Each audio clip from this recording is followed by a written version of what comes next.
আহিলোঁ মাধৱদেৱ কলাক্ষেত্ৰ নাৰায়ণপুৰ। এই নাৰায়ণপুৰত অসমৰ মাননীয় মুখ্যমন্ত্ৰী হিমন্ত বিশ্ব শৰ্মাই আজি উদ্বোধন কৰি থৈ গৈছে। এই উদ্বোধন কৰাৰ পিছতেই আমি এই নাৰায়ণপুৰৰ মাধৱদেৱ কলাক্ষেত্ৰত চাবলৈ আহিলোঁ। চাওঁচোন বলক কি আছে চাওঁ। প্ৰাণহীন হ'ল সমাজ, দেখিছো তাৰেই প্ৰকাশ। গুৰু মোক গলা গৈ আমাক নিথৰুৱা কৰি থৈ, প্ৰাণহীন হ'ল সমাজ, দেখিছো তাৰেই কি দিয়া পুজিম প্ৰভু চৰণে মুৰাৰী, তোমাক পুজিবে বস্তু নাপালো বিচাৰি।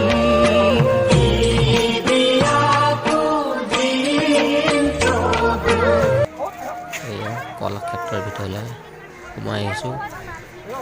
দেখাত বৰ সুন্দৰ পৰিৱেশ আৰু লোকে লোকাৰণ্য হৈ পৰিছে। বৰ ধুনীয়া পৰিৱেশ এটা বিৰাজমান কৰিছে।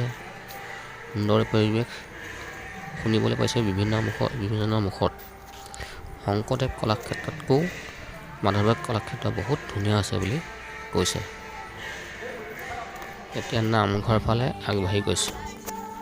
এই নামঘৰটো আছে কলাক্ষেত্ৰখনৰ প্ৰায় সোঁমাজতে। আমি এতিয়া গৈ আছোঁ ইয়াৰ কলাক্ষেত্ৰ নামঘৰৰ ভিতৰলৈ। আৰু ভিতৰলৈ যোৱাৰ আগতে আমি চেণ্ডেল খুলি লৈছোঁ। খুলি লৈ সেৱাভাগ সোঁমাজতে সেৱাভাগ ধৰিছোঁ। ধৰি ইয়াত নাট ভাওনা চলি আছে। ইয়াত আমি ভাওনা চলি থকা তাতে আমি অলপ সেৱা এটা লৈছোঁ। সেৱা লৈ ঘৰৰ পৰা ওলাই আহিলোঁ। কলাক্ষেত্ৰখনৰ পাছফালেও বৰ সুন্দৰ গেট এখন আছে। এই গেটেদিও আমি কলাক্ষেত্ৰলৈ যাব পাৰি। তাকে আমাৰ এই বিজেপি মুখপাত্ৰজনে মোক এটা ভিডিঅ' কৰোঁ বুলি তেখেতে মোক টানি আনিছে। এতিয়া আমি আগবাঢ়ি গ'লোঁ অতিথিশালালৈ। এই অতিথিশালাত বৰ সুন্দৰ পৰিৱেশ বুলি ক'ব পাৰি। কিন্তু এতিয়া অতিথি নাই। কিন্তু এইটো অতিথি ভৱন। ইয়াৰ অতিথি ভৱন ধুনীয়া। এই কলাক্ষেত্ৰখন 2007 চনৰ 23 মাৰ্চত তৰুণ গগৈদেৱে আধাৰশিলা স্থাপন কৰিছিলে। তেতিয়া আবণ্টন দিছিলে 7 কোটি টকা আৰু এতিয়া প্ৰায় 34 কোটি টকা বিজেপি চৰকাৰে দিছে। আৰু ইয়াত প্ৰায় 54 বিঘা মাটিত এই কলাক্ষেত্ৰখন স্থাপন কৰা হৈছে। ইয়াৰে 40 বিঘা মাটি বদলা সত্ৰ সত্ৰাধিকাৰে দান কৰিছে।